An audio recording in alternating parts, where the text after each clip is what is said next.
Retenez qu'à l'église, nous avons 5 catégories de personnes.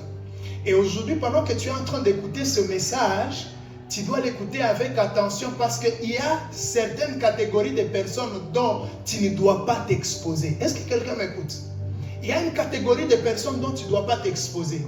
Et si tu te retrouves, tu es dans une catégorie qui ne te permet pas de recevoir la grâce de Dieu, change de catégorie, tu as le droit. Alors, la première catégorie ici,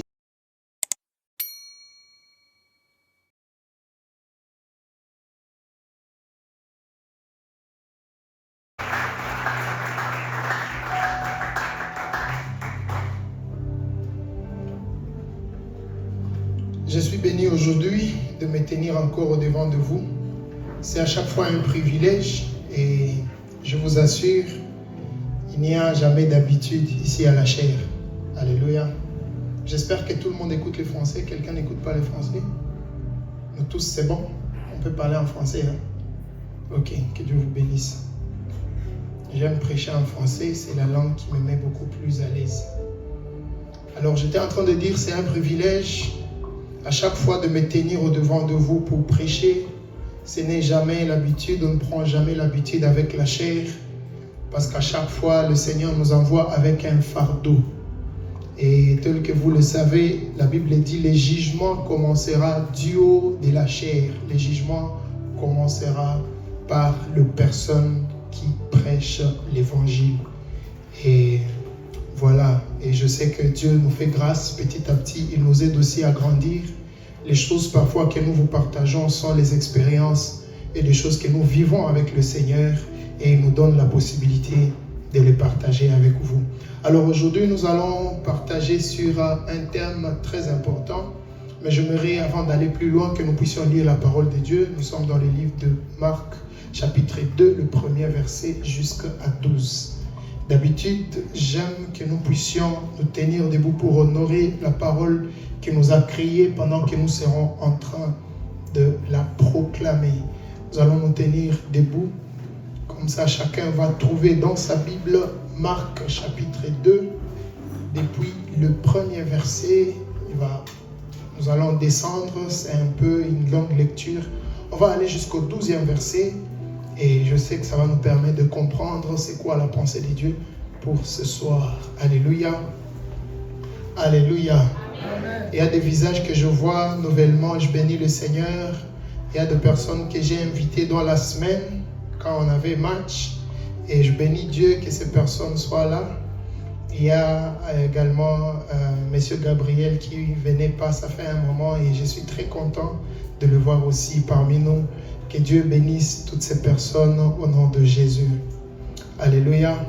Alors nous allons lire Marc 12, 1 à 2, 1 à 12. Nous y allons ensemble au nom de Jésus. On y va, 1, 2, 3.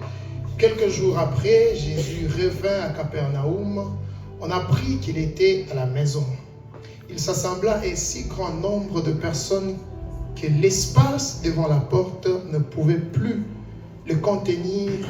Il leur annonçait la parole. Des gens vinrent à lui, amenant un paralytique porté par 4 hommes. Comme ils ne pouvaient l'aborder à cause de la foule, ils découvrirent le toit de la maison où il était et ils descendirent par cette ouverture les lits sur lesquels le paralytique était couché. Jésus, voyant leur foi, dit au paralytique, « Mon enfant, tes péchés sont pardonnés. » Il y avait quelques scribes qui étaient assis et qui se disaient au-dedans d'eux, « Comment cet homme parlait-il ainsi? Il blasphème. Qui peut pardonner le péché si ce n'est Dieu seul? » Jésus, ayant aussitôt connu par son esprit ce qu'ils pensaient au-dedans d'eux, leur dit, « Pourquoi avez-vous de telles pensées dans vos cœurs? Lequel est le plus aisé de dire au paralytique, tes péchés te sont pardonnés, ou de dire, lève-toi, prends ton lit et marche. Or, afin que vous sachiez que le Fils de l'homme a sur la terre le pouvoir de pardonner le péché, je te l'ordonne, dit-il au paralytique, lève-toi, prends ton lit et va dans ta maison. 12 dit, À l'instant, il s'éleva et prit son lit et sortit en présence de tout le monde, de sorte qu'ils étaient tous dans l'étonnement et glorifiaient Dieu, disant: nous n'avons jamais rien vu de pareil. Amen. Nous acclamons la parole de Dieu. Tu peux te rasseoir sur ta bénédiction pendant que tu acclames le Seigneur. Alléluia. Acclame cette parole qui va nous faire du bien aujourd'hui. Alors, bien-aimés dans le Seigneur, ça va faire quelques mois que nous sommes en train de parler sur ce thème qui concerne l'enfantement. Parce que le Seigneur nous a promis que cette année sera une année d'enfantement. Et je peux vous assurer, il y a certaines parmi nous, il y a certaines personnes qui portent déjà leur témoignage. Il y a d'autres personnes qui sont en train de marcher vers leur témoignage. Il y a d'autres personnes qui ont besoin de continuer à recevoir cette parole jusqu'à ce qu'elle puisse produire dans leur vie le témoignage. Alléluia. Tout ce que je sais, c'est que le Seigneur ne dit jamais les choses en vain. Quand Dieu dit que nous allons témoigner, alors nous allons témoigner. Aide-moi à dire à ton voisin, cette année, je vais témoigner l'enfantement. Alors, les dimanches passés et l'autre dimanche, nous étions en train de parler sur la pensée de Dieu sur l'argent. Et nous avons partagé sur beaucoup de choses. Je ne vais pas vous demander de me rappeler c'est sur quoi nous avons parlé parce que j'ai besoin de me concentrer, qu'on se concentre ensemble sur le message d'aujourd'hui. Et tous ces messages que nous sommes en train de vous partager, ce sont des messages qui nous construisent, qui nous permettent de connaître comment nous allons atteindre l'enfantement. Alors, pour ceux qui écrivent, vous devez savoir que l'enfantement porte 3 éléments très importants. Il te faut 3 capacités en toi qui te permettront d'arriver jusqu'à l'enfantement. La première capacité, s'entraîner, c'est la capacité de concevoir. La maturité qu'il faut pour être capable de porter la sémence. Alléluia. Vous allez être d'accord avec moi que ce ne sont pas toutes les femmes que nous voyons qui peuvent être capables de porter la sémence. D'abord, pour porter la sémence, il faut avoir une certaine maturité. C'est cette maturité qui te permet de porter la sémence. Et vous devez savoir, en même temps, une femme ne porte pas la sémence selon toutes les périodes. Alléluia. Les femmes connaissent leur période et le savent. Pour celle qui veut avoir une sémence, une grossesse, elle sait à quel moment elle peut s'accoupler avec son mari pour porter la sémence. Et nous, en tant qu'enfants de Dieu, nous avons besoin, la Bible est en train de nous parler de la sagesse spirituelle, la sagesse qu'il faut pour que tu portes la sémence. Alléluia. En tant qu'enfant de Dieu, il y a des périodes pendant lesquelles tu portes vraiment la chose de Dieu. Alléluia. Pendant que nous sommes en train de parler, vous devez savoir que lorsque Dieu a créé l'homme, il a fabriqué la poussière. La poussière, avec de l'eau, il a fait la boue. Et lorsqu'il a fait la boue, la Bible dit, il a soufflé dans l'homme. Et l'homme est devenu une âme vivante. C'est-à-dire, ce que vous voyez ici, c'est le corps. Mais si un jour, ce corps perd la vie, on le remet au cimetière, dans quelques temps, ça devient la poussière. Qu'est-ce que je suis en train d'essayer de te dire? Si Dieu t'a créé par la terre, c'est-à-dire, si la sémence entre en toi, ça doit pousser et produire. Alléluia. N'est-ce pas? Si tu prends un grain de haricot, tu le plantes là-bas, après quelques jours, cette terre va te produire quelque chose. C'est la même chose avec nous, bien-aimés dans le Seigneur, c'est que nous sommes capables de porter la sémence de par la manière dont le Seigneur nous a créés. Alléluia. Et les enfants de Dieu, ils savent. La Bible dit, il y a à la piscine de Bethesda, il y a des moments où le Seigneur descendait, il envoyait un ange, et tout celui qui était prêt, celui qui était souple, celui qui pouvait se jeter en premier, était celui qui pouvait avoir son miracle. Alléluia. Alors, en tant que des enfants de Dieu, nous devons savoir que la sémence de Dieu elle n'est pas donnée à n'importe qui. Premièrement, elle est donnée à des enfants de Dieu. Deuxièmement, elle est donnée à des enfants de Dieu matures. Troisièmement, elle est donnée à des enfants de Dieu qui comprennent quand est-ce qu'il faut porter la sémence. Alléluia. L'Esprit te montrera toujours le moment où il faut que tu puisses porter la sémence. L'Esprit, c'est pourquoi parfois tu sens envie de gêner. Est-ce que je parle à quelqu'un? C'est pourquoi parfois l'Esprit suscite en toi envie de la méditation. C'est pourquoi parfois l'Esprit nous introduit dans différentes activités spirituelles. Pourquoi pendant ces activités spirituelles, c'est là que le Seigneur nous permet de porter sa sémence. Ce n'est pas tout le monde qui est appelé à porter la sémence. Même quand nous sommes en train de parler de l'enfantement, nous allons arriver à la fin de cette année, ça ne sera pas tout le monde qui va manifester l'enfantement. Je ne sais pas si je suis en train de parler à quelqu'un. La deuxième chose, la deuxième capacité ou le deuxième élément, c'est la capacité de porter la sémence jusqu'à l'enfantement. Est-ce que je parle à quelqu'un? Alléluia. Alléluia. Amen. Le courant est parti, mais ma voix n'est pas partie. Nous allons parler, même s'il faille qu'on parle comme ça jusqu'à la fin, on peut le faire. Alléluia. Amen. La deuxième chose qu'il faut savoir, c'est la capacité de porter la sémence jusqu'à l'enfantement. La sémence grandit dans un environnement quelconque. Alléluia. Une femme qui a un bébé dans son ventre, vous allez voir qu'elle ne mange pas n'importe quoi, elle n'évolue pas dans n'importe quel environnement, elle ne vit pas n'importe comment, elle ne dort pas n'importe comment. Quand une femme porte la sémence, tout le cycle de sa vie change, ses habitudes changent. Alléluia. Alléluia. Aujourd'hui, les enfants de Dieu, pourquoi nous sommes en train de gêner la sémence? C'est parce qu'il y a des personnes qui sont porteurs de la sémence de Dieu en eux, mais qui n'ont pas changé leur manière de vivre.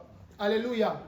Souvent, je vois les femmes nouvellement mariées, lorsqu'elles portent une grossesse, elles partent prendre conseil auprès soit de sa belle-mère. Souvent, je vois d'autres femmes qui appellent directement leur maman venir rester avec eux pour leur prodiguer des conseils, savoir que la chose que je porte en moi, qu'est-ce que je peux faire et ne pas faire pour que cette chose puisse survivre. Est-ce que je parle à quelqu'un? Est-ce que tu sais que tu es porteur de la chose de Dieu en toi? Alléluia. Est-ce que tu sais que tu es porteur de la sémence de Dieu en toi? Ta manière de vivre est en train parfois d'étonner les anges. Les anges se posent la question, mais est-ce qu'il sait la chose qu'il porte? Est-ce qu'il sait qu'il est en train d'aller vers l'enfantement? Lorsque tu portes la chose de Dieu, tu ne vis plus n'importe comment. Tu ne manges plus n'importe quoi. Je vous ai dit que le corps de l'homme, c'est une terre. Tout ce qui entre a la capacité de pousser. Alléluia. Les paroles que tu reçois ont la capacité de pousser. Les histoires que tu regardes ont la capacité de pousser. Les milliers que tu fréquentes ont la capacité de produire en toi de sémences qui peuvent pousser. Alléluia. Alors, quand tu es porteur de la sémence de Dieu, tu sélectionnes des choses à écouter. Tu sélectionnes ce que tu dois manger. Tu sélectionnes ta manière de marcher. Tu sélectionnes des personnes qui doivent demeurer autour de toi. Vous savez qu'il y a des messages, quand tu les écoutes, tu as envie de te suicider. Est-ce que vous le savez? Il y a des chansons, quand tu les écoutes, tu sens la tristesse se développer davantage. Alléluia. Un jour, j'étais à la maison, j'étais en train d'écouter Rebecca Malope. Vous la connaissez? J'écoutais Rebecca Malope et souvent, ses chansons sont mélancoliques. Alors, il y a une voisine. Moi, j'écoutais ces chansons, sont à caractère anglophone et un peu zoulou. Alors, j'écoutais certaines choses qu'elle disait quand elle chantait, c'est vraiment des adorations profondes. Mais ma voisine n'écoutait pas. Elle entend seulement la mélodie. Et quand elle entendait cette mélodie, c'était tellement mélancolique. Elle a commencé à pleurer, elle pleurait, elle pleurait, elle pleurait. Et puis à un moment, c'était un concert, je l'avais déjà assez écouté. J'ai changé, j'ai mis la musique américaine. Alors, je vois une personne venir chez moi en train de pleurer. Je dis, mais qu'est-ce qui se passe? Elle dit, mais remets cette musique-là. Elle me fait pleurer et moi, ça me fait du bien. Je vais rester là en train de pleurer. Je dis, mais ça, c'est un problème. Alléluia. Il y a de ces chansons, quand tu les écoutes, la tristesse grandit dans ton cœur. Il y a de ces chansons, quand tu les écoutes, tu as comme impression que le monde est injuste et le monde est contre moi. Je ne peux plus survivre. Les gens sont méchants. Mais pourquoi tu dois écouter des choses comme ça? Alléluia. Paraît-il que quand une femme est grosse et que son père tabasse sa mère, l'enfant subit ces choses, même en naissant, il va grandir avec ses douleurs. Alléluia. Et vous ne le saviez pas. J'étais en train de faire des recherches sur les blessures intérieures. Paraît-il, les blessures commencent dans le ventre. C'est pourquoi les parents qui sont informés, ils commencent par dire des belles paroles à leurs enfants depuis le ventre. Les papas qui sont informés, ils montrent plus d'affection et d'amour à leurs femmes pendant qu'elles sont grosses. Ce n'est pas seulement pendant qu'elles sont grosses, mais pendant qu'elles sont grosses, ils peuvent ajouter de l'amour parce qu'ils savent qu'il n'est pas seulement en train de donner de l'affection à la maman, il donne aussi l'affection à l'enfant. L'enfant va naître dans un environnement qui le permet d'être bien. Alléluia.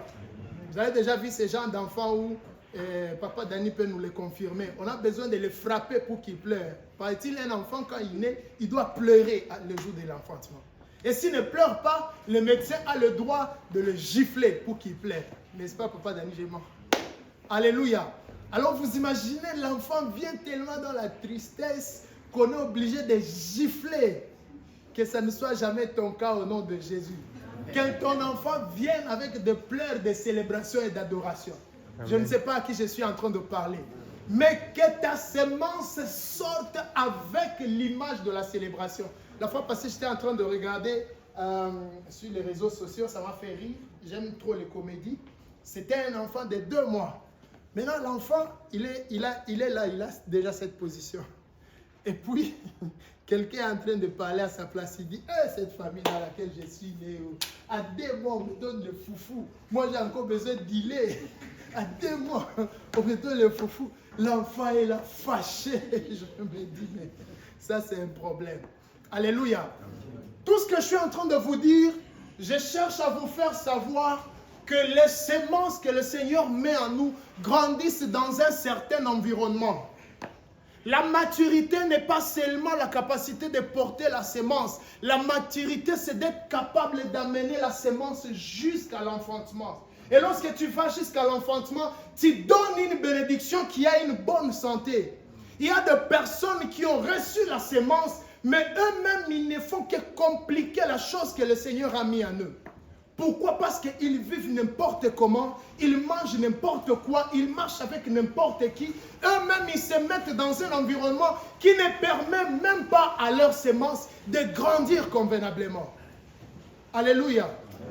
Tu dois développer la capacité de protéger la chose qui est en toi. La fois passée, je vous avais dit, la destinée dont tu es porteur est plus importante que ton nom même. La chose pour laquelle le Seigneur t'a appelé sur la terre, la chose que tu es appelé à réaliser, elle est plus importante que ta petite personne, que ta petite beauté, que tes petites envies. Tu ne sais pas calmer tes appétits. Tout ce que tu as besoin de faire, tu le fais. Tout ce que tu as envie de faire, tu le fais. Bien-aimé, si tu ne réussis pas à calmer les appétits, les choses spirituelles ne passeront jamais par toi. Les choses spirituelles ont besoin de personnes qui sont capables de faire des sacrifices.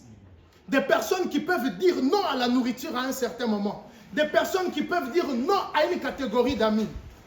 J'ai l'habitude de vous parler d'un ami à moi. Il était très fervent dans le Seigneur. À un moment, quand le Seigneur l'a béni de beaucoup d'argent, il a commencé à suivre les femmes ça et là. Il a commencé à créer du désordre. Comme il avait l'argent, tous les amis qui étaient autour de lui, ils cherchaient à lui montrer comme si cela était bon. Et moi, j'étais là avec lui. Et quand je suis là avec lui, je le vois en train de vivre cette vie. Moi, je lui dis, ça ne peut pas continuer.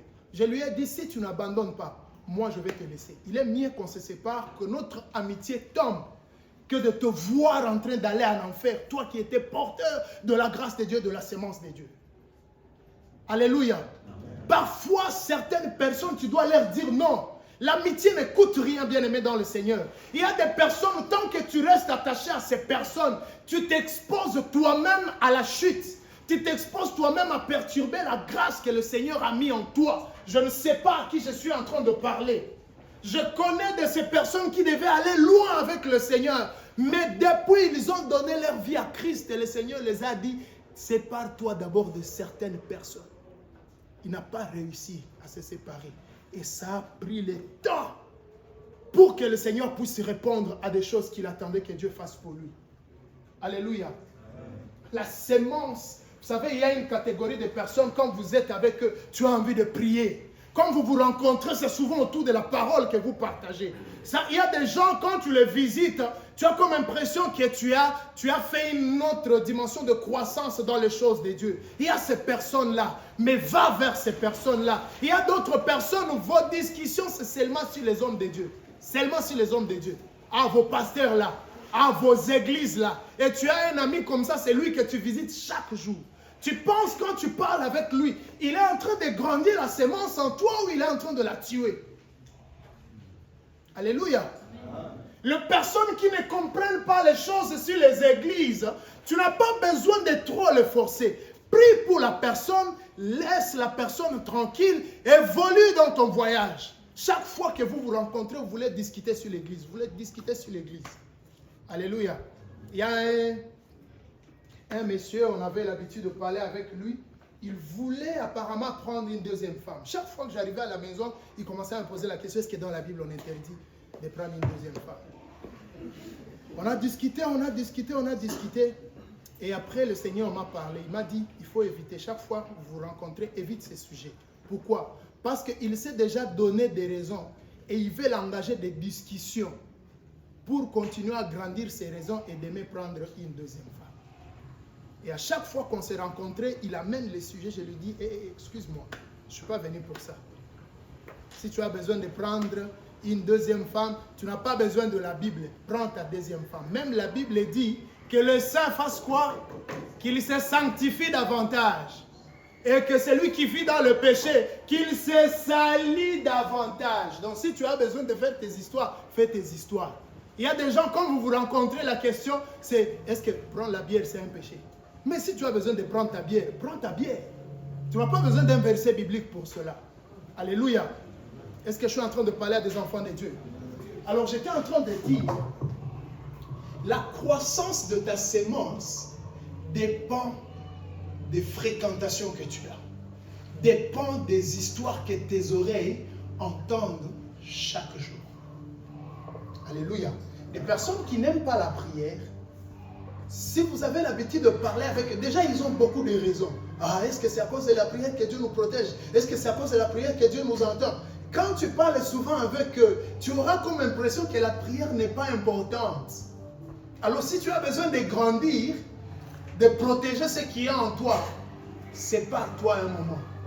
Même quand vous vous croisez, évitez des débats qui ne t'aident pas à grandir dans la vie de la prière. Est-ce que je suis en train de parler à quelqu'un? Alléluia.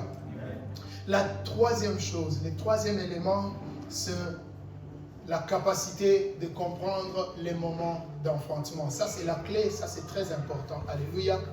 Alléluia. Il peut arriver que ton jour d'enfantement est arrivé et que toi, tu ne sois pas au courant. Dans la Bible, il existe des villes dont Christ a pleuré de ce que leur moment de visitation, leur moment de bénédiction, leur jour d'enfantement était arrivé et eux, ils n'étaient pas au courant. Voilà pourquoi les enfants de Dieu doivent grandir chaque jour. Alléluia. Alléluia. Le pasteur Atom se dit, chaque chose a son temps. Bon, c'est la Bible, mais lui, il explique d'une manière qui me bénit beaucoup. Il dit, il y a un moment où tu sens que c'est pendant cette période que je dois me marier. Si tu rates cette saison, tu vas avoir du mal à récupérer cela. Il y a un moment où tu sens que pendant cette saison, il faut que je grandisse spirituellement. Si tu rates ces moments, tu risques de le regretter. Il y a des temps où tu sens que non, le moment pour moi d'aller en dehors de l'Afrique est arrivé. Saisis ces moments. Cherche tout ce qu'il faut pour que tu partes et pars. Pourquoi? Parce qu'il y a des éléments que le Seigneur, par sa grâce, il l'envoie vers nous pour nous dire, hey, ne sois pas distrait, le moment est déjà arrivé. Alléluia. Si vous lisez la parole de Dieu dans le livre de Genèse chapitre 40, il y a quelque chose qui me bénit beaucoup au 14e verset. C'est Joseph, pendant qu'il était dans la prison, Joseph spirituellement, il a senti que mon temps de visitation est déjà arrivé. Alors pendant qu'il interprète le rêve sur le chef des enchançants, il lui dit, toi dans 3 jours, on va te rétablir et tu vas continuer le travail que tu faisais auprès du roi. Il exprime une prière qui est une preuve que cette personne a déjà compris que son temps de visitation est arrivé. Il dit au chef des enchançants, lorsque tu seras dans tes moments de joie, souviens-toi de moi, parle de moi auprès du roi. Alléluia. Vous savez, lorsque les moments de visitation arrivent, même ta prière doit changer. Même ta prière, il y a des choses que tu tolérais et dans lesquelles tu acceptais de rester. Mais ces choses, tu ne dois plus les tolérer. Tu commences à prier pour le breakthrough. Tu commences à prier pour la libération. Tu commences à prier pour que les limites se brisent. Est-ce que je parle à quelqu'un? Il y a un moment où tu sens que le Seigneur est sur le point de me visiter. Et quand tu sens que le Seigneur est sur le point de te visiter, pose des actes de foi, change de prière, marche dans les actions de grâce. Pourquoi? Parce que la chose que le Seigneur a promis est sur le point de se réaliser. Alléluia. Vous savez, l'enfantement, ce n'est pas seulement porter la grossesse et puis un jour là, le jour que le Seigneur veut, ça arrive. Non. C'est qu'il faut suivre l'évolution de la chose que tu portes. Il faut grandir la chose en toi au fur et à mesure. Alléluia. Est-ce que quelqu'un peut acclamer le Seigneur?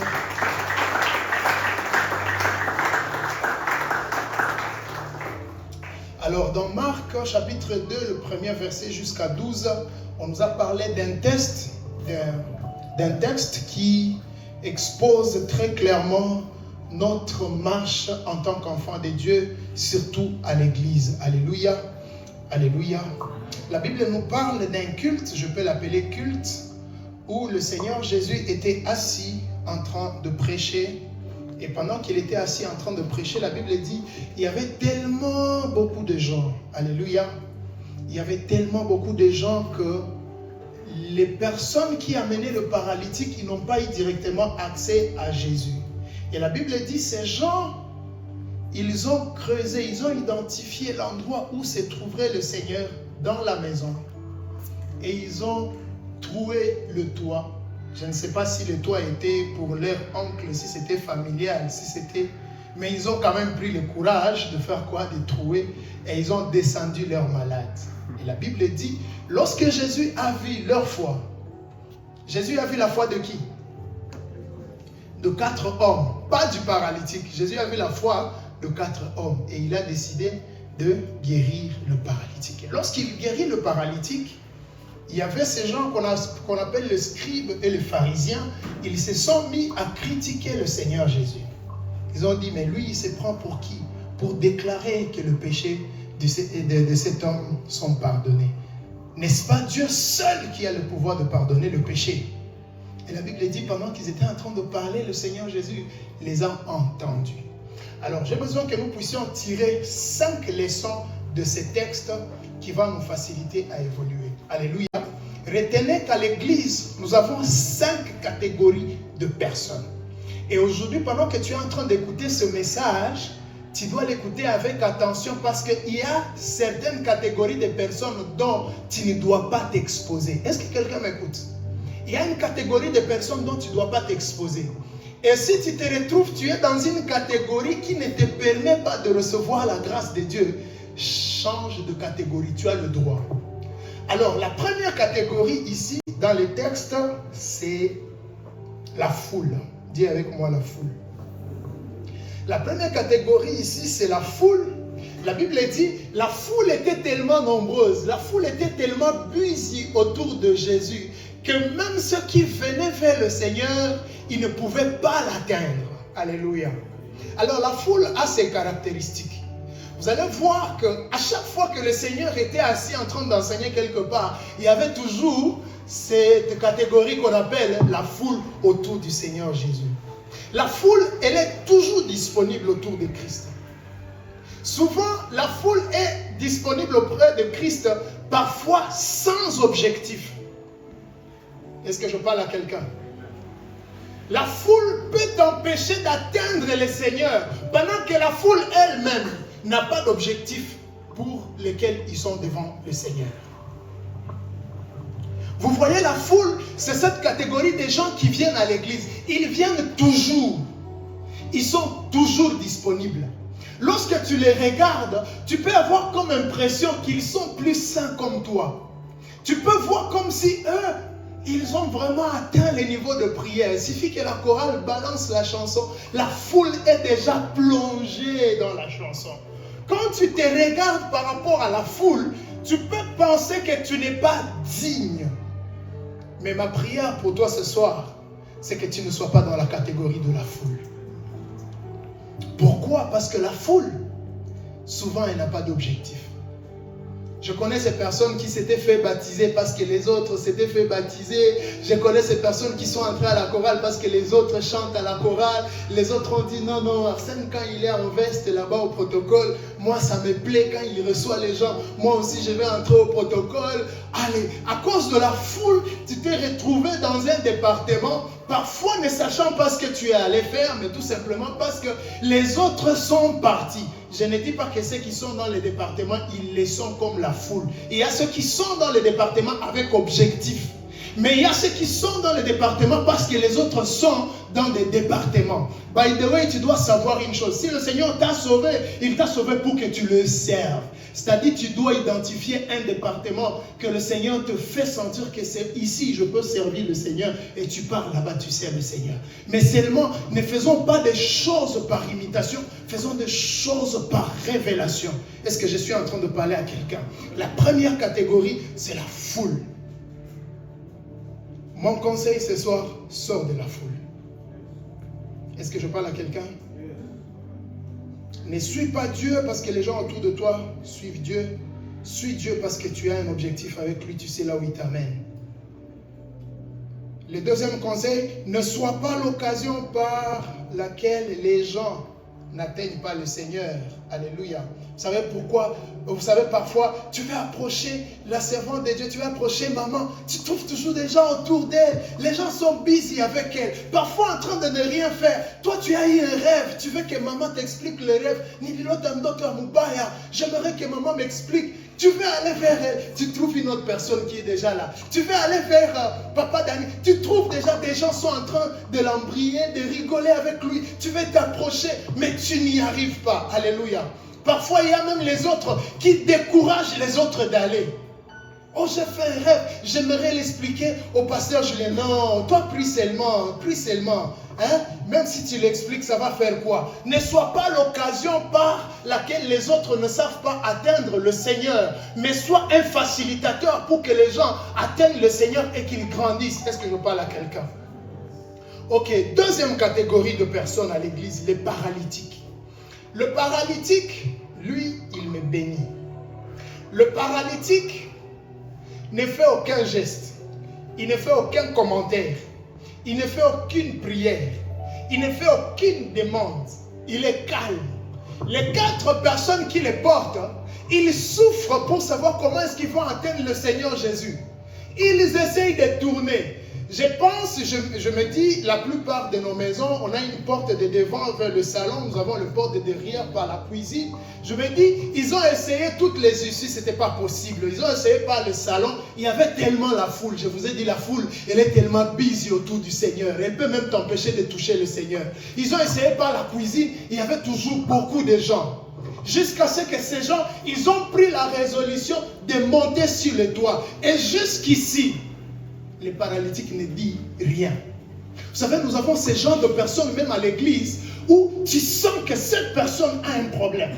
Cette personne a besoin d'aide. Mais la personne elle-même ne sait même pas qu'il a besoin d'aide. J'étais en train de suivre un pasteur tanzanien, il a dit quelque chose, ça m'a un peu fait rire. Mais il dit, parfois, le Seigneur nous envoie aller chercher ceux qui sont perdus. Mais tu te retrouves que certaines personnes qui sont perdues sont au milieu de ceux qui sont allés chercher ceux qui sont perdus. Maintenant, vous vous retrouvez, vous vous posez la question, mais comment est-ce que cette personne saura qu'elle-même, elle est perdue? C'est elle que nous sommes partis chercher. Nous avons des gens comme ça à l'église.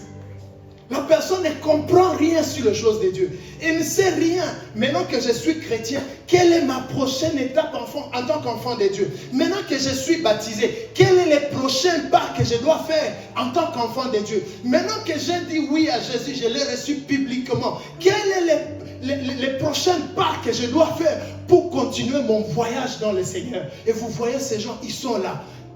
Parfois, ils ont l'air de personnes qui comprennent ce qu'ils font. Mais nous, les hommes de Dieu, parfois on regarde certaines personnes et tu te dis, there's a problem here. Alléluia. Est-ce que je parle à quelqu'un? Ma prière, que tu ne sois pas de cette catégorie. Que tu ne sois pas de la catégorie de personnes qui ne comprennent pas que ici, c'est moi qu'on devait sauver.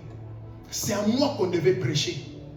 Alléluia. Vous savez, on a chaque semaine une discussion avec des amis autour de la Bible et tout. Parfois tu entres, nous sommes en nombre de 8, de 10 et nous tous on est en train de parler. Tu sens une personne qui normalement, la personne devait écouter. Mais la personne est aussi en train de parler. La personne vous parle aussi de ses expériences de prière, des expériences qu'il avait connues il y a 5 ans. La personne en parle aussi.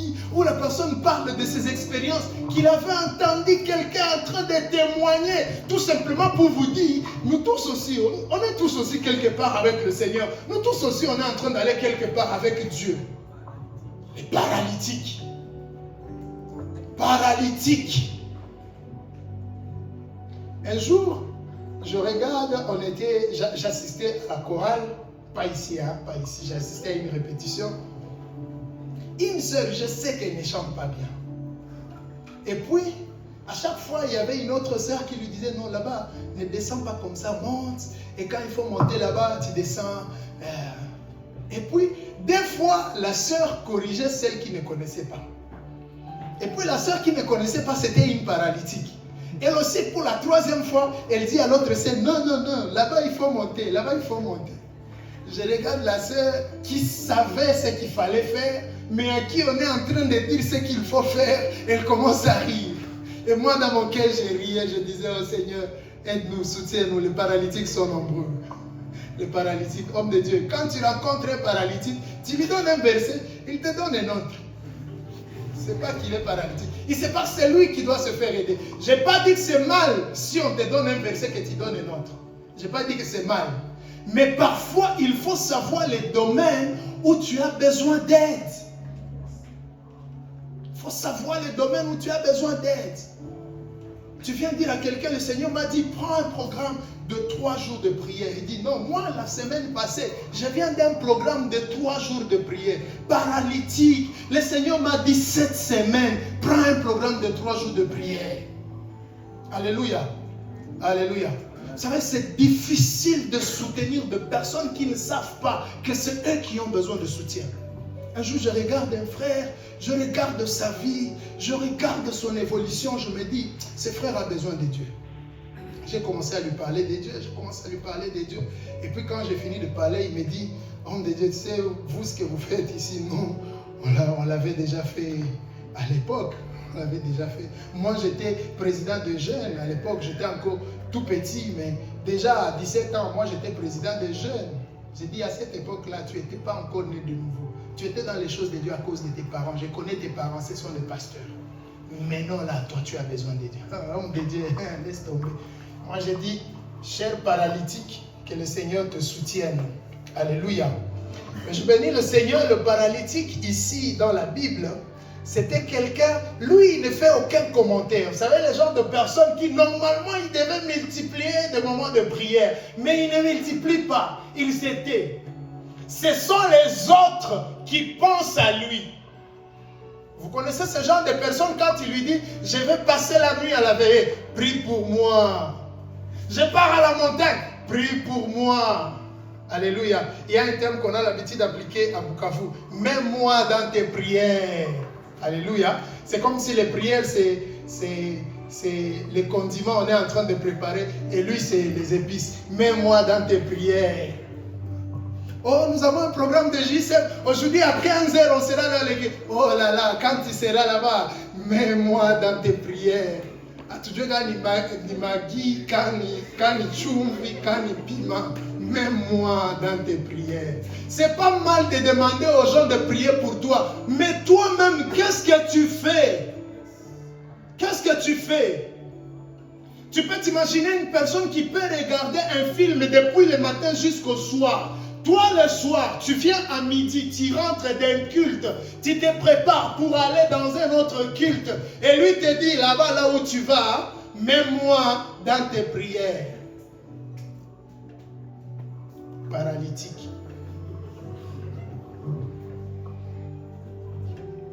Est-ce que je suis en train de parler à quelqu'un? Si tu te retrouves dans une catégorie comme ça, s'il te plaît, aujourd'hui fais une prière, quitte cette catégorie. Après le paralytique, nous avons les pharisiens et les scribes. Ici, je vais être très minutieux. Les scribes, ce que vous devez savoir, c'est que les scribes, c'était les écrivains. Et les pharisiens, c'était les docteurs de la loi. Ces personnes, ils connaissaient la parole. Ils avaient une lumière avancée par rapport aux promesses de Dieu, par rapport à la loi de Dieu. Eux, ils connaissaient ces choses. Mais ces personnes, quand ils venaient dans les assemblées où le Seigneur était en train d'enseigner, ces personnes ne venaient pas pour écouter les enseignements. Ils ne venaient pas pour être transformés. Non. Si vous suivez dans les textes où nous avons lu, depuis le premier verset, on ne le mentionne pas. C'est seulement au verset 6 qu'on vient le mentionner. Et on le mentionne quand? Lorsque ces gens ont senti comme si le Christ a fait une erreur dans son service. C'est là qu'ils interviennent. Quelqu'un me comprend? Lorsque tout se passe bien, l'histoire évolue, les gens sont là, Jésus prêche, les choses évoluent bien, les scribes n'interviennent pas. Lorsqu'il y a moindre erreur, à la moindre escarmouche, les scribes interviennent. Il se prend pour qui? Est-ce que n'est-il pas Dieu le seul qui a le pouvoir de pardonner les péchés? Lui, il se prend pour qui pour pardonner les péchés? Les scribes et les pharisiens, c'est les gens de personnes qui viennent à l'église. Ils ne quittent pas l'église, ils sont toujours là. Quand les choses se passent bien, vous ne verrez jamais un commentaire du scribe. Quand les choses avancent, vous ne verrez jamais un commentaire. Et ces personnes à l'église, ils sont dangereuses. Pourquoi? Parce qu'ils connaissent la parole. Lorsque tu les regardes, tu as comme impression d'être comme en face d'un exemplaire de la foi. Mais le problème, c'est que son exemple dans la foi intervient que lorsque les choses ne marchent pas bien. Vous pouvez chanter, la chorale a chanté, il y avait la gloire. Ouais. Mais seulement la partie là où la sœur là a un peu quitté la note. Vous entendez ces histoires. Mais ça, ce sont des blagues. Comment on donne des microphones à des gens comme ça? Quand ça chante bien, il ne dit rien. Quand le culte se passe bien, il ne dit rien. Mais lorsqu'il y a moindre erreur, il mentionne. Et c'est souvent, ce sont des gens, il ne mentionne pas dans son cœur. Il fait sa petite réunion. Mais c'est Jésus ici, il se prend pour qui? Dieu seul a le pouvoir de pardonner les péchés. Comment c'est Jésus ici, il peut se dire qu'il pardonne le péché? Quand Jésus a commencé à prêcher, vous n'avez même pas dit Amen. Attention avec des personnes comme ça. Le mal, c'est quoi? C'est que quand nous venons vers le Seigneur, nous tous, nous sommes porteurs de semences. Mais parfois, les diables peuvent permettre qu'ici, à l'église, tu rencontres des gens qui paraissent comme les exemplaires de la foi. Mais ce sont des personnes qui vont mettre à toi de sémences, qui vont te perturber même du but que le Seigneur t'a donné. C'est comme ça, vous voyez des gens, ils viennent vers le Seigneur, ils sont dévoués à l'œuvre. Il est toujours là, en train de jouer les instruments, il est toujours là. Tout ce que vous lui dites de faire, il fait. Mais quand il se met seulement en amitié avec un scribe, vous voyez son travail commencer à baisser.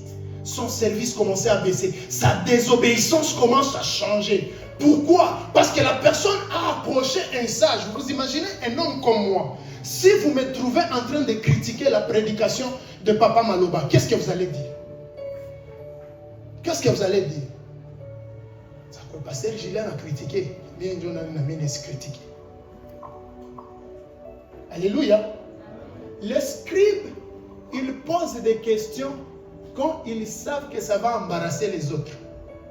En fait, son intention de poser la question n'est pas qu'ils comprennent, non, qu'ils créent les troubles. Que les gens comprennent que les choses ne vont pas bien. Les scribes, leur intervention se fait que lorsque ça ne marche pas. By the way, vous devez savoir, quand tu as la capacité de voir là où ça ne marche pas, c'est que le Seigneur t'a donné le pouvoir, où tu as les talents de corriger ce qui ne marche pas. Alléluia. Et ta manière de corriger n'est pas de critiquer. Non, c'est de t'élever et de poser des gestes qui aident à causer, à changer les choses. Et lorsque toi, tu mentionnes que dans les négatifs, là, tu es en train de te comporter à l'église comme un scribe. Tu es une sémence du mal parmi les enfants de Dieu. Tu es la raison pour laquelle les personnes peuvent s'éloigner de Dieu. Attention à chaque fois que le diable va commencer à susciter en toi de critiques pour décourager l'œuvre de Dieu, pour décourager les autres à continuer à faire le service. Écoute, nous sommes tous des humains. Même moi, pasteur Julien, je peux commettre de bêtises. Il y a parfois d'autres choses, je l'ai dit ici. Quand moi-même je réécoute la prédication, je me pose la question, pourquoi j'ai mentionné cette chose-là, je devais la laisser? Pourquoi je suis humain? Alors ne collecte pas mes faiblesses pour décourager les frères à évoluer dans le service que le Seigneur les a appelés de faire. Il y a d'autres personnes, quand ils reçoivent leurs semences, ils sont déroutés de leur bénédiction qui était déjà mûre. C'est pourquoi je vous dis, même à l'église, faites attention avec les personnes à qui vous prêtez les oreilles. Si tu croises une personne, chaque fois que vous parlez avec lui, il est toujours en train de parler en mal. Il est toujours en train de mentionner le mal. Il est toujours en train, il a déjà intercepté des choses qui ne marchaient pas. Faites attention de toujours prêter des oreilles à des gens comme ça. Vous allez finir par vous décourager du Seigneur. Et souvent, ces personnes ne le regardent pas. Souvent, ils ont l'apparence de la sagesse. La Bible appelle le scribe des personnes qui apparemment ils sont sages, mais dans leur fond, ce sont des loups.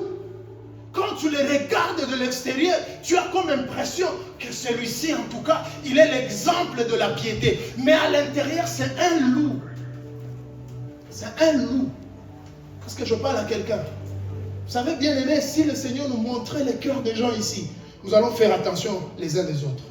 Dieu ne nous a pas mis ensemble pour que nous soyons l'occasion par laquelle nous n'allons pas bien évoluer. Nous n'allons pas bien continuer le voyage. Le Seigneur nous a mis ensemble pour que quand un frère se sent faible, qu'on le relève. La Bible dit que ceux qui se sentent forts se tiennent pour relever ceux qui se sentent faibles. Non pas ceux qui se sentent forts, ils sont là pour poignarder ceux qui ont la force d'évoluer pour qu'ils s'affaiblissent sur le voyage.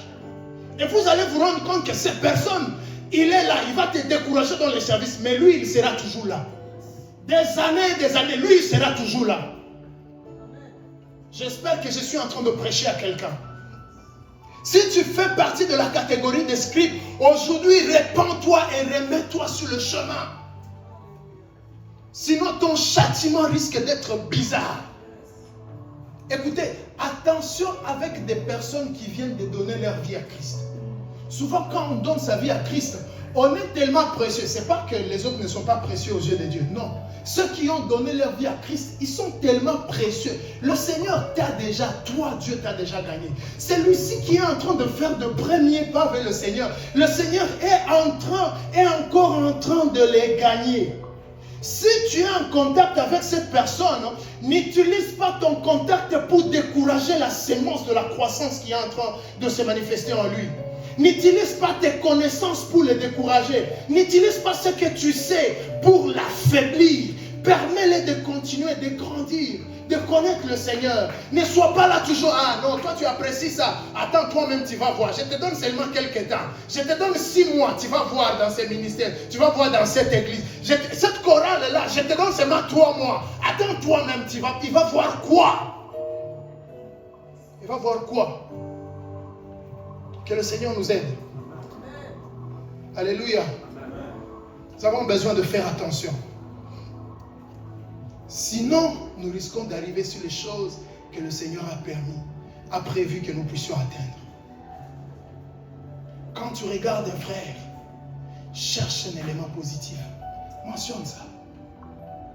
Vous savez, moi, ça m'a pris quelque temps, j'ai étudié cela. Quand je regarde un frère, même si tu vois ce qui ne va pas, si ses chaussures ne sont pas en forme, ne regarde pas ses chaussures.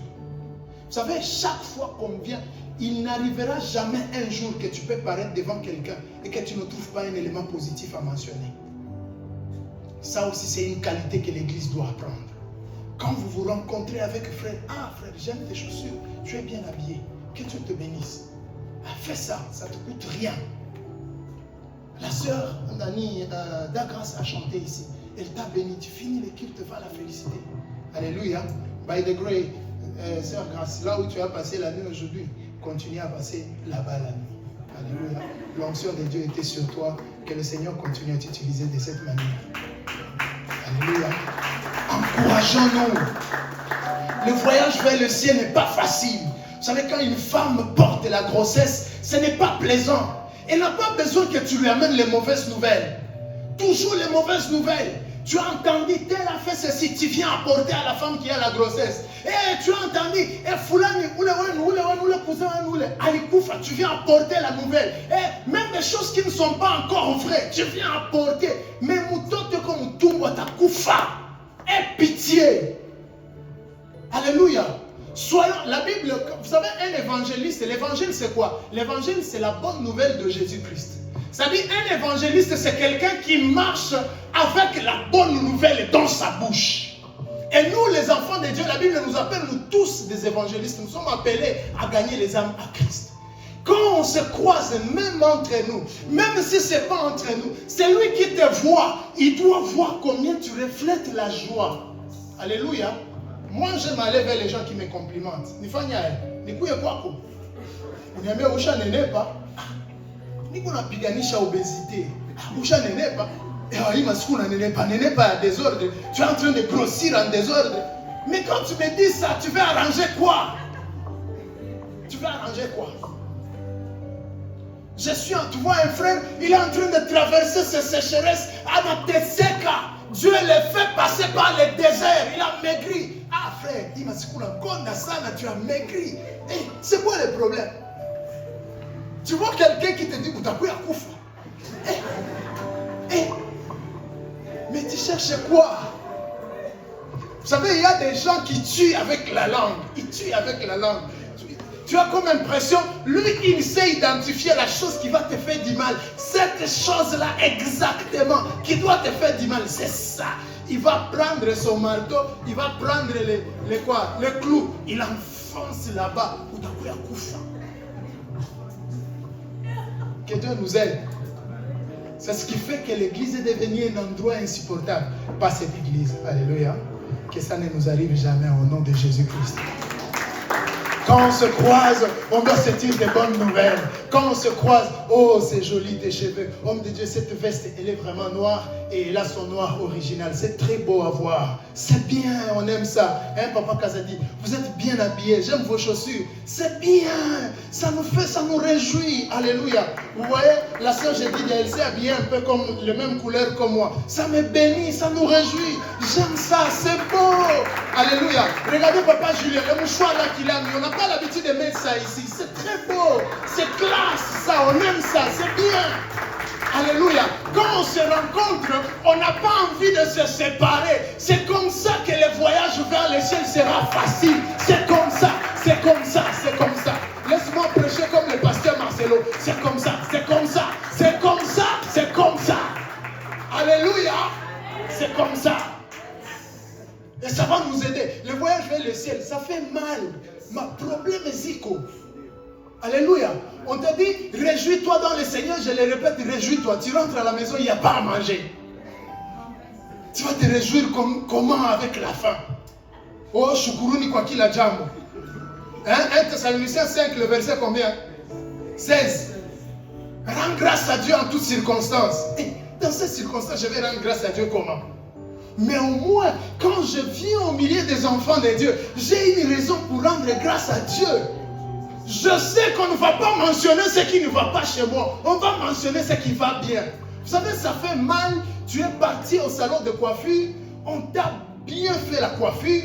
Chez toi, dans ta famille, personne ne l'a complimenté. Tu es arrivé dans ton milieu de travail. On a mentionné que tu as grossi. Et on le dit, tu l'entends. Tu viens aussi à l'église, personne ne mentionne.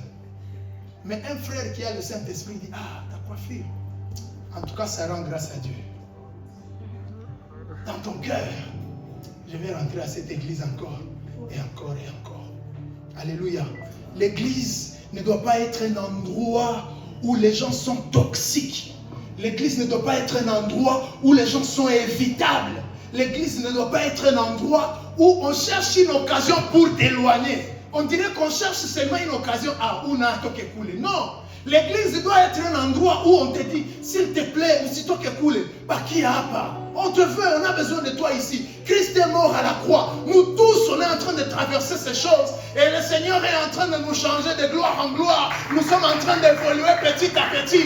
Nous savons que les jours qui viennent seront des jours glorieux, seront des jours meilleurs.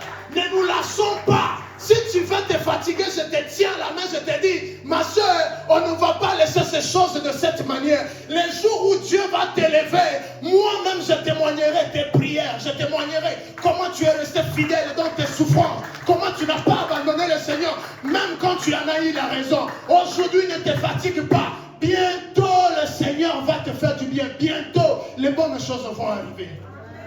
Avec cette manière, vous allez voir que le Seigneur va nous amener vers la gloire. Alléluia. Permettez-moi de vous donner le dernier point.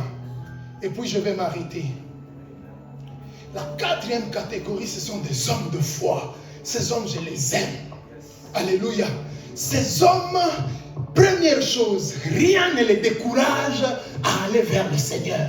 Quelles que soient les embûches. Même si la foule a fermé, il n'y a pas moyen. Et ils cherchent des solutions.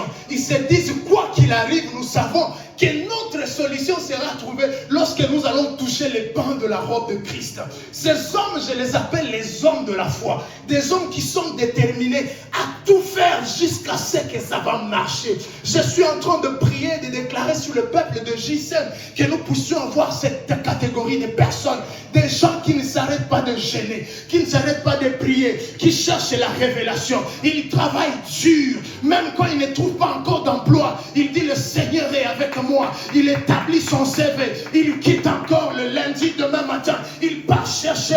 Il dit, même si je ne trouve pas lundi, mardi, je vais trouver. Si je ne trouve pas mardi, mercredi, la grâce de Dieu est avec moi. Si je ne trouve pas jeudi, je sais que le Seigneur va finir par me donner l'occasion de me tenir et de témoigner que le Seigneur a été fidèle. Les hommes de foi, c'est qu'il n'y a aucune embûche, il n'y a aucun blocage. Et ils ne regardent pas le blocage, ils regardent l'objectif. Et l'objectif, c'est atteindre le Seigneur Jésus-Christ. Aide-moi à dire à ton voisin, nous n'avons pas encore atteint Jésus, ne te fatigue pas. Si ça bloque à gauche, essaie à droite. Si ça bloque à droite, cherche. Vous vous imaginez, je me demande, j'ai posé la question au début, c'était la maison de leur oncle, hein? Je me demande. Je me rappelle à l'époque quand on avait commencé à prier, on priait ici à la maison au salon. C'était plein. Hein, vous savez, la foule, hein? C'était plein.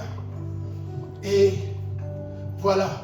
Nous tous, on avait toujours envie d'atteindre un homme qui nous donnait des paroles de sagesse. Mais atteindre cet homme, c'était difficile. Alléluia. C'était difficile. Maintenant, je me rappelle, si ce jour-là, on pouvait se dire, bon, Yvi, on va monter au toit. Nous allons trouver un moyen pour que nous puissions descendre directement là où il est. Directement là où il est. Et tu l'atteins. Quel courage. Alléluia. Bien aimés, j'aime des gens qui sont déterminés, qui sont prêts à tout pour atteindre les succès. Des gens qui ne se fatiguent pas. Les gens qui voient dans les obstacles les opportunités. Écoute, c'est une maladie si tu vois déjà les obstacles pendant que tu n'es arrivé nulle part. Tu as déjà établi la liste. Le travail au Burundi, c'est difficile. D'ailleurs, regardez le taux qui a changé. D'ailleurs, regardez ceci, cela. Toi, tu ne vois que ce qui ne marche pas. Tu établis déjà la liste. Tu as un problème. Alléluia. Les hommes de foi, la Bible dit, ils ont cherché des solutions. Ils ont cherché des solutions. Ce qui me bénit avec les hommes de foi, c'est que la solution qu'ils cherchaient n'était même pas pour eux-mêmes. La solution pour laquelle ils se battaient, c'était pour une autre personne. C'est-à-dire, tout le poids de cette personne reposait sur leurs mains. Pas seulement sur leurs mains, mais aussi dans leur cœur. Nous avons besoin de gens qui portent l'œuvre de Dieu dans le cœur. Des gens qui portent JSM dans le cœur. Que Dieu nous donne les ouvriers qui sont prêts à tout pour trouver la solution. Tant qu'il n'y a pas de solution, ils ne se lassent pas. Que Dieu nous donne des gens comme ça. Vous entendez, Christ, même quand il les guérit, Christ ne les guérit même pas à cause de lui. Il les guérit à cause de ces 4 hommes. Si vous regardez la plupart des miracles que le Seigneur accomplissait dans la Bible, il disait à la personne qui avait le besoin, ta foi t'a sauvé. Mais pour ces cas particuliers, la Bible dit, Jésus regardant leur foi, pas la foi du paralytique, la foi des autres. Vous savez, il y a des choses qui peuvent s'inaugurer à JSM, pas à cause du pasteur Julien, pas à cause de maman, non, à cause de ta foi, à cause de la manière dont tu as porté à cœur les choses. Vous savez, si vous lisez Matthieu, c'est Matthieu 17 ou Matthieu 18, la Bible dit, si Dieu s'accorde pour demander une chose, cette chose devient une urgence devant les yeux de Dieu. Vous savez pourquoi? Parce qu'il est rare que les personnes acceptent de mettre leurs intérêts ailleurs pour un intérêt qui concerne une personne. Alors, lorsque le Seigneur croise 2, 3, 4 personnes qui s'oublient pour le bien de quelqu'un d'autre, il fait de ce bien une urgence. La Bible dit, il réalise la chose promptement. J'écoutais le pasteur Marcelo qui encourageait les couples à prier ensemble. Il a dit, si tu pries, demander à Dieu quelque chose, ouais, tu as l'assurance qu'il va finir par te l'accorder. Mais si tu t'accordes à prier avec ta femme, le Seigneur va l'accorder rapidement. Parce qu'il y a la puissance dans l'unité. Alléluia. Il y a la puissance dans l'unité. Il y a la puissance quand 2 s'accordent pour demander à Dieu quelque chose. Il y a la puissance quand 2, 3, 4 personnes se mettent ensemble, pas pour leurs besoins, mais pour voir Dieu se révéler. Quand il y a des gens qui s'élèvent comme ça, la chose que j'aime c'est quoi? C'est que quand la grâce descend, ça passe d'abord par les personnes qui se sont mis ensemble pour chercher la solution. Alléluia. Vous savez, si on se dit 4 personnes, on se lève ici comme des intercesseurs, nous allons prier pas qu'à ça, JCM culte à dimanche, tout le monde va pas coucou. Avant que cette abondance n'arrive à JCM, Dieu va bénir ces personnes d'une manière extraordinaire. Pendant que tu ne me dis pas Amen, moi, je vois Obed-Édom dans la Bible me dire Amen. Obed-Édom a pris l'intérêt de la présence de Dieu pour Israël, mais dans sa maison. La Bible dit seulement dans 3 mois, parce qu'il a pris l'intérêt de l'arche. L'arche de l'alliance était la sécurité de tout Israël. Alors lorsque David a été frappé, il a abandonné l'arche. Et Obed a dit, l'arche qui fait la sécurité de tout Israël ne peut pas rester en abandon. Lui, il a pris ça, il a mis ça chez lui. La Bible dit, dans 3 mois, les choses ont commencé à se multiplier. Jusqu'à quand le roi David a appris que les Obed là qui avaient ramassé l'arche, toutes ces histoires sont en train de prospérer. Quand tu portes la présence de Dieu pour les autres, tes histoires commencent par prospérer. Quand tu portes l'intérêt de Dieu pour les autres, mais toi tu prends les fardeaux, toi tu gardes la chose en toi pour que les autres soient sécurisés, pour que les autres avancent, pour que les autres soient sauvés, pour que les autres vivent le succès. Le succès va commencer par ta maison jusqu'à ce que les nouvelles vont partir pour dire cette personne-là a connu le succès. Alléluia. Bien-aimé dans le Seigneur, tu es dans quelle catégorie ce soir? C'est là que je vais clôturer mon message. Tu es dans quelle catégorie? Tu es dans la foule?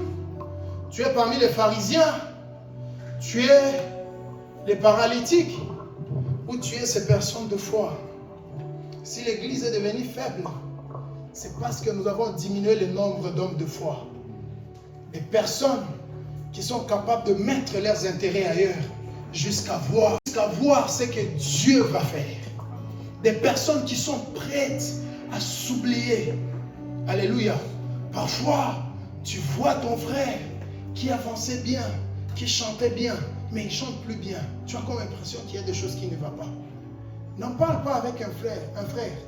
Va en parler avec Dieu. Il a le pouvoir de le restaurer. Alléluia.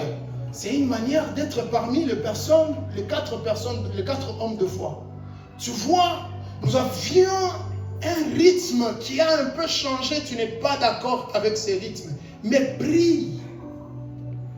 Parlez-en avec le Seigneur. Ça va améliorer les choses. Et lorsque ça améliore les choses, toi, ça va te mettre en avance par rapport à la promesse. Alléluia. J'aimerais que nous puissions prendre les 5 minutes qui nous restent pour prier. Et tu vas t'identifier. Sois sincère avec toi-même.